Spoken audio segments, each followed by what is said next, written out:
Analyse post-mortem de l'incident de sécurité, Colonial Pipeline. Présenté par Anas Kamouni. Alaeddine Boubakri. Introduction. En tant que responsable de la sécurité de l'information CISO de l'entreprise Colonial Pipeline, nous avons été chargés de comprendre les événements et les facteurs qui ont suspendu les activités de l'entreprise par des pirates informatiques le 7 mai 2021. Nous voulons mettre en évidence des solutions efficaces pour renforcer nos systèmes et éviter ce genre d'incidents à l'avenir. Commençons par une vue d'ensemble de notre organisation, puis une analyse de l'incident en question, celui de mai dernier, incluant les conséquences.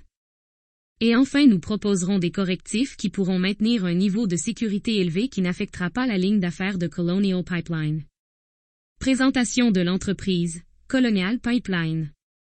Le Colonial Pipeline a été créé en 1961 pour fournir en produits pétroliers l'Est des États-Unis, qui ne peut pas produire suffisamment pour répondre aux besoins énergétiques de la région. Le pipeline fournit environ 45% de l'approvisionnement en pétrole de toute la région orientale des États-Unis, ce qui en fait un grand pilier de l'économie du pays.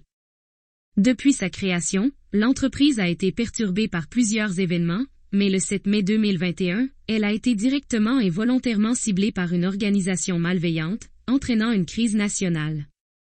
Analyse d'impact de l'incident de sécurité. Pour atteindre un niveau de sécurité élevé, il est nécessaire d'avoir une stratégie adaptée qui répond aux besoins de l'entreprise, sans avoir à trop dépenser de l'argent. L'importance d'une analyse et une compréhension des facteurs, des événements et des éléments qui conduisent à cette attaque aidera conjointement à la mise en place d'une stratégie pour lutter et contourner des attaques similaires, avec une surveillance en continu avant même que ça se produise via une analyse des rapports. Mise en contexte. Le rapport de 89 pages du GAO, US Government Accountability Office, révèle de graves faiblesses au niveau des systèmes informatiques de Colonial Pipeline. Le poste de CISO, Chief Information Security Officer, est recommandé pour établir et maintenir la sécurité informatique dans toute l'entreprise, mais Colonial Pipeline ne l'a pas pris en compte et n'a pas attribué de poste à temps plein pour cela.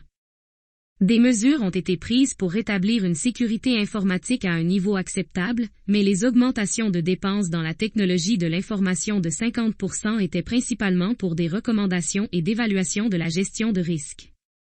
Le secteur de l'industrie du transport pétrolier n'est pas soumis aux normes et aux standards de cybersécurité, mais le président de la réglementation fédérale de l'énergie recommande de mettre en place ces normes ainsi que des contrôles audits périodiques pour prévenir des attaques ou du moins limiter les dégâts lors d'événements comme l'attaque du 7 mai. L'attaque du 7 mai 2021. L'entreprise Colonial Pipeline a été victime d'une attaque de rançongiciel présumée orchestrée par l'organisation DarkSeed, supposément basée en Russie. Cette intrusion a permis de violer les systèmes informatiques de l'entreprise et d'accéder à des données confidentielles. Le groupe DarkSeed fonctionne selon un modèle différent des autres groupes de hackers, dans lequel une personne peut s'inscrire pour acheter un logiciel de piratage auprès de DarkSeed, puis utiliser un logiciel malveillant en son nom.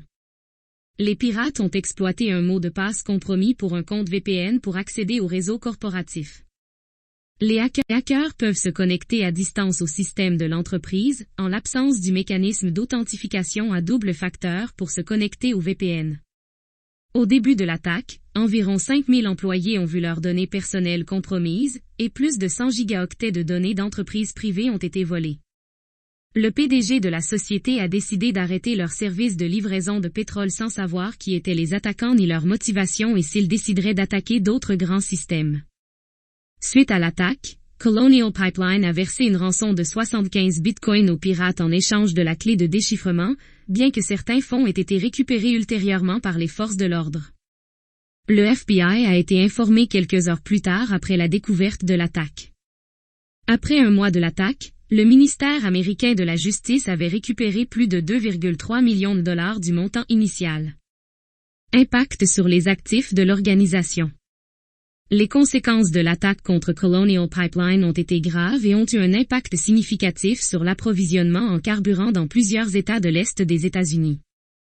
L'incapacité de l'entreprise à facturer les clients a entraîné la fermeture de l'oléoduc, avec des craintes que les pirates informatiques puissent utiliser les informations acquises pour lancer d'autres attaques sur des parties vulnérables de l'oléoduc.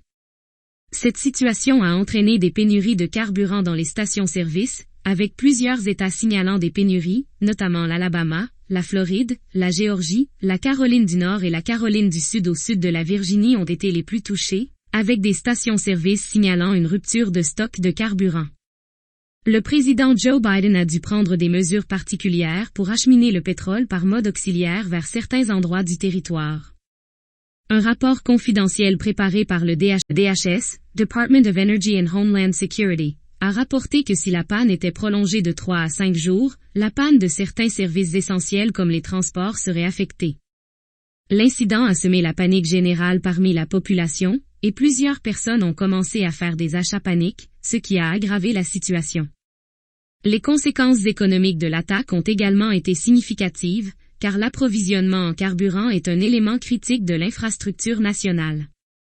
Colonial Pipeline a perdu une quantité importante de revenus au-delà de la rançon payée, mais ce n'est pas la seule organisation touchée par la perte financière. Toutes les entreprises qui revendent ces produits pétroliers en subissent également les conséquences, tout comme la population.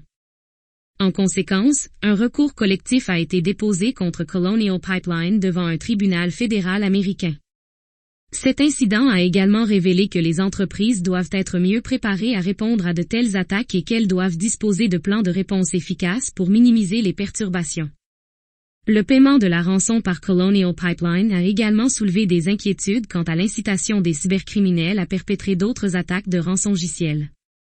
En fin de compte, cette attaque a mis en évidence les risques de cyberattaques contre les infrastructures critiques et la nécessité de prendre des mesures pour renforcer la cybersécurité. Les entreprises doivent être conscientes de la vulnérabilité de leurs systèmes informatiques et mettre en place des mesures adéquates pour les protéger contre de telles attaques. Les gouvernements et les organisations de sécurité doivent également travailler ensemble pour prévenir de telles attaques et pour garantir la résilience de nos infrastructures critiques. Solution. Compte tenu des leçons tirées de cet incident et des conséquences potentiellement plus dévastatrices, il est impératif que les nouvelles protections de cybersécurité informatique de Colonial Pipeline soient mises en œuvre et appliquées aux besoins. Solution immédiate. Implémenter l'authentification à 2 facteurs sur le réseau VPN d'entreprise. Cryptage des données personnelles sensibles. Embaucher du personnel qualifié en cybersécurité. Nettoyer le système actuel et exécuter les tests. Solution à moyen terme. Contrôle, gestion, identité et accès plus strict. Ajout de SOC SIEM. Segmentation du réseau. Créer et vous mettre à jour un plan de reprise après sinistre. Solution à long terme. Mise en place d'un système de support unique basé sur un plan de reprise après sinistre. Programme de formation, de sensibilisation et de récompense des employés. Examiner les politiques internes. Simulation de catastrophes réelles. Conclusion. Les conséquences de cette attaque de rançongiciel survenue le 7 mai ont été un rappel brutal de l'importance de la sécurité informatique et de la protection des infrastructures critiques. Les recommandations émises par le département de la sécurité intérieure, la TSA, Transportation Security Administration, et la CISA, Cybersecurity and Infrastructure Security Agency, visent à aider les organisations privées à se conformer aux normes fédérales et à renforcer leur cybersécurité pour éviter des attaques similaires à l'avenir. En suivant ces directives, les entreprises peuvent se protéger efficacement contre les cyberattaques et minimiser les risques pour leurs actifs et leur réputation. Il est donc crucial que les organisations prennent ces recommandations au sérieux et les mettent en œuvre pour assurer leur sécurité à long terme. En fin de compte, la cybersécurité doit être considérée comme une priorité pour toutes les organisations, car elle est essentielle à la protection de l'infrastructure nationale et à la prévention de futures crises potentiellement dévastatrices. Merci.